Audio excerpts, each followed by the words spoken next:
Hello everyone, সবাই কেমন আছো তোমরা? আমি চলে এসেছি আবার একটা নতুন দিনের নতুন গল্প নিয়ে।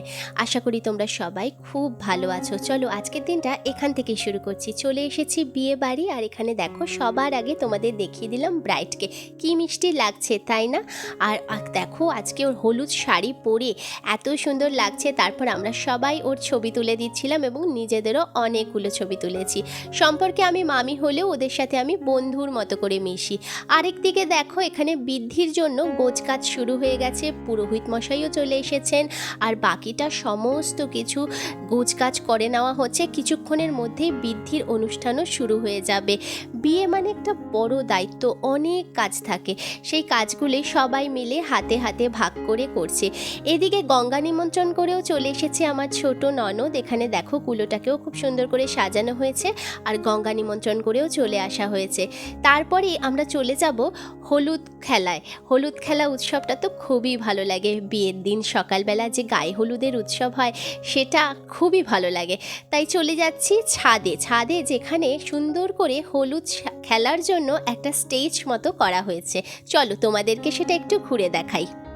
চারদিকটা হলুদ ফুল দিয়ে কি সুন্দর করে সাজানো হয়েছে, আর এইটা হচ্ছে ওই স্নান পাত্র, সেখানেই বসে স্নান করানো হবে মেয়েকে। আর এখানে দেখো ছাদে এসে চিকু কত খুশি হয়েছে, আর চিকুকেও আজকে একটা হলুদ ড্রেস পরিয়ে দিয়েছি, আর গান চলছে প্রচুর জোরে, আর সেই তালে চিকু নাচতেও শুরু করেছে।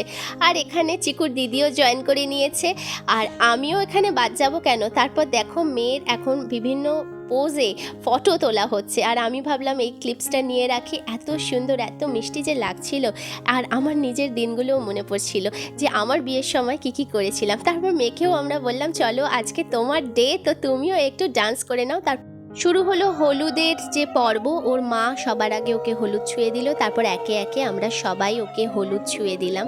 আর তারপরে সেই যে জল তুলে আনা হয়েছিল গঙ্গা থেকে, সেই জল দিয়ে ওকে স্নান করিয়ে দেওয়া হলো।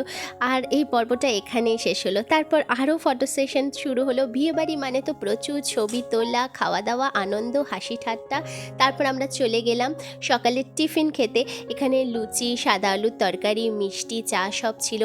এখানে আমার বড় যা কি সুন্দর দেখো পান পাতার ওপরে আঁকছে, আর এত সুন্দর আলপনা করেছিল যে আমি এই ক্লিপসটাও তুলতে পেরেছি। তারপর আমরা চলে গেলাম যেখানে মেন বিয়েবাড়ি ভাড়া নেওয়া হয়েছে সেই বিয়েবাড়ির উদ্দেশ্যে। তো সেখানে যাওয়ার জন্য আমরা একটা গাড়ি নিয়ে নিয়েছিলাম। আর এখানে চিকু এত দুষ্টু করছিল যে ও ভাবছিল যে আবার এই বিয়েবাড়ি থেকে কোন বিয়েবাড়িতে যাব। তারপর ওকে দেখালাম যে আমরা মেন এই বিয়েবাড়িতেই আসবো। সেই বিয়েবাড়িটাও ওর খুব ভালো লেগেছিল, যেহেতু চারদিক ফুল দিয়ে এত সুন্দর করে সাজানো হয়েছিল। এখানেই আজকে ওর বিয়ের অনুষ্ঠান হবে সন্ধেবেলায়। আর এখানে এখন গোছগাছগুলো চলছে, সব ছেলেরা মানে যারা আছে দায়িত্বে তারা সমস্ত কিছু ফুল দিয়ে ডেকোরেশন করছিল। আর জায়গাটা দেখো কত স্পেসিয়াস আর কি সুন্দর লাগছিল। যোধপুরের এই দ্য গ্রিস ব্যাঙ্কোয়েটটা আমার বেশ ভালো লেগেছে, তাই ভাবলাম তোমাদের সঙ্গেও একটু এর জায়গাটা শেয়ার করি। এখানে দেখো কত সুন্দর স্পেশিয়াস, আর আমরা এখানে তখন সবাই আত্মীয় স্বজনরা অপেক্ষা করছিলাম। আর চিকু দেখো এত বড় জায়গা পেয়ে খেলতে শুরু করে দিয়েছে। আর দুপুরের লাঞ্চের জন্য আমরা অপেক্ষা করছিলাম, কিছুক্ষণের মধ্যেই আমরা লাঞ্চও করে ফেলবো। তারপর চলে যাব রেডি হতে। এর মধ্যে মেয়েকে সাজাবে বলে মানে আমাদের কনেকে সাজাবে বলে মেকআপ আর্টিস্টও চলে এসেছে এবং ওকে সাজতেও লেগে যেতে হবে। এখন প্রায় 2টো বাজে, এখন থেকে সাজতে শুরু করে দিতে হবে। তারপরেই আমরা লাঞ্চের জন্য বসে গেছি। আর আমার বর মানে অরিজিৎ আজকে যাচ্ছে বরকে আনতে। আর এখানে তাই জন্য আমরা সবার আগে তাড়াতাড়ি করে লাঞ্চে বসে পড়েছি, কারণ ওকে বেরোতে হবে। আর এখানে আমাদের আত্মীয় স্বজনরাও সবাই লাঞ্চ করছে। এই জায়গাটাও আমার বেশ ভালো লাগলো যে এত সুন্দর মানে ছড়ানো ছিটানো আছে, সবাই যে যার মতো করে নিজের মতো করে এনজয় করতে পারবে, কমফোর্টেবল আর কি জায়গাটা পুরো।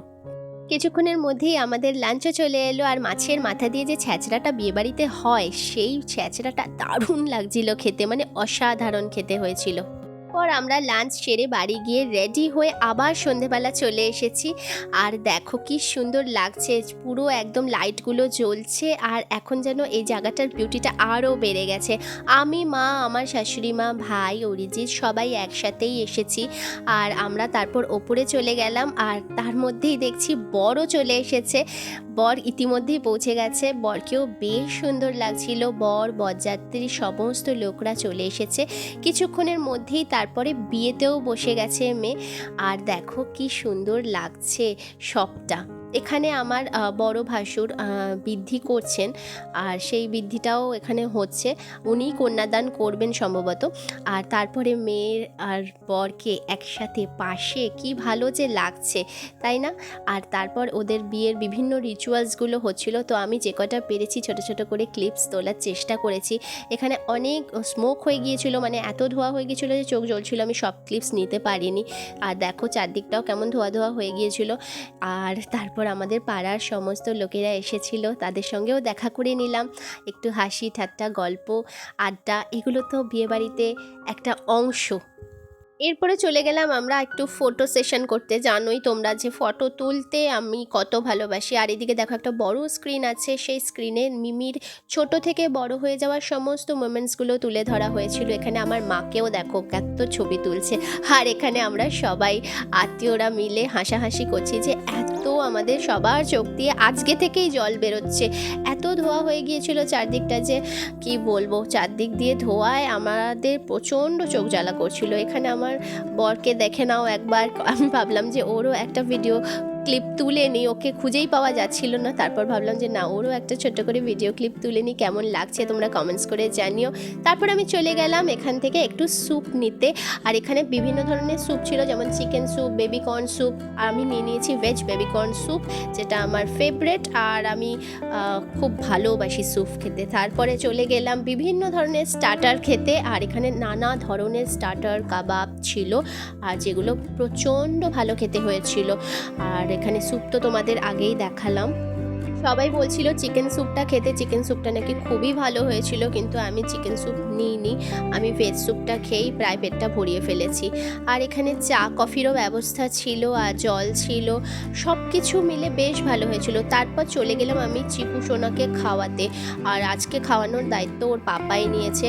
ও এত স্টার্টার খেয়ে ফেলেছে, মানে চিকেন কাবাব, ফিশ কাবাব, এগুলো এত খেয়ে ফেলেছে যে রাইস আর কিছু খায়নি সেরকম। তাও যতটা পেরেছি খাইয়েছি। ভাবলাম তোমাদের সঙ্গে একটুখানি ফুড কাউন্টারটাও শেয়ার করে দিই। এখানে বিভিন্ন ধরনের আইটেম ছিল, তার মধ্যে বিরিয়ানিটা আমার বেশ ভালো লেগেছে। এছাড়া চিংড়ি মাছের মালাইকারি, one of my favourite dish. আর সাদা রাইসও ছিল, মানে প্লেন ভাত অনেকে পছন্দ করে, আর মালাইকারি দিয়ে তো রাইসটাই খুব ভালো যাবে, তাই সেটার ব্যবস্থাও ছিল। আর ফিশ মুনিয়া ছিল, আর এখানে নবরত্ন কোরমা ছিল, চানা মশলা ছিল, আর বেবি নান ছিল। এত সুন্দর অ্যারেঞ্জমেন্ট, এত ভালো হয়েছিল রান্নাগুলো যে ক্যাটারারকে একটা ধন্যবাদ না জানালেই নয়।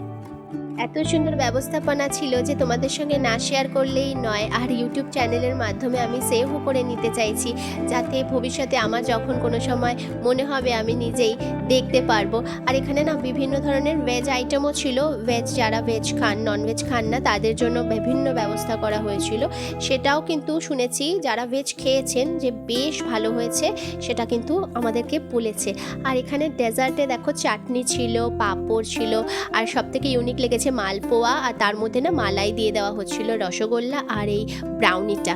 আর তারপর আমরা সবাই মিলে একসাথে খেতে বসলাম। এখানে চিকুকে খাওয়ানো তখনও চলছে, আর আমি ভাবলাম যে চলো সেই ফাঁকে আমি ছবিগুলো তুলে নিই, যেহেতু আজকে চিকুকে খাওয়ানোর দায়িত্ব নিয়েছে ওর পাপা। যেহেতু আমি হাতে মেহেন্দি পরেছিলাম, তাই মেহেন্দিতে আবার চিকুর ওই গন্ধটা ভালো লাগে না বলে ও আমার হাতে খাচ্ছিল না। তারপর ভাবলাম ফ্যামিলির সবাইকে একবার করে আমি ভিডিওতে নিয়ে নিই, তাহলে আমার বেশ ভালো লাগবে। সবাই না আমার খুব কাছের, খুব ভালোবাসে আমাকে, সেই জন্যই হয়তো আমিও এদেরকে এত ভালোবাসি। তাই আমি ছুটে ছুটে গিয়ে সবাইকে গিয়ে এক ঝলক করে খুঁজে খুঁজে ভিডিও নিয়ে নিয়েছিলাম।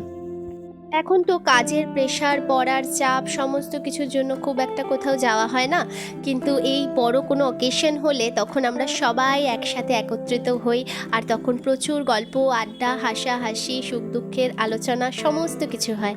আর এটাই মেমোরি করে রেখে দিলাম। আর ইতিমধ্যে আমাদের এই নতুন নিউলি ম্যারিড কাপলও চলে এসেছে। তাদেরকে অনেক অনেক আশীর্বাদ দিও, অনেক ভালোবাসা দিও, যেন ওদের জীবনটা সুখের হয়। আর আমাদের ব্লগটা এখানেই শেষ করে দিলাম, আর কিছু মোমেন্টসের পিক তোমাদের সামনে তুলে ধরলাম। Thank you for watching. সবাই খুব ভালো থেকো, সুস্থ থেকো, সবাইকে মন ভরে ভালোবাসা দিও এবং ভালোবাসা নিও।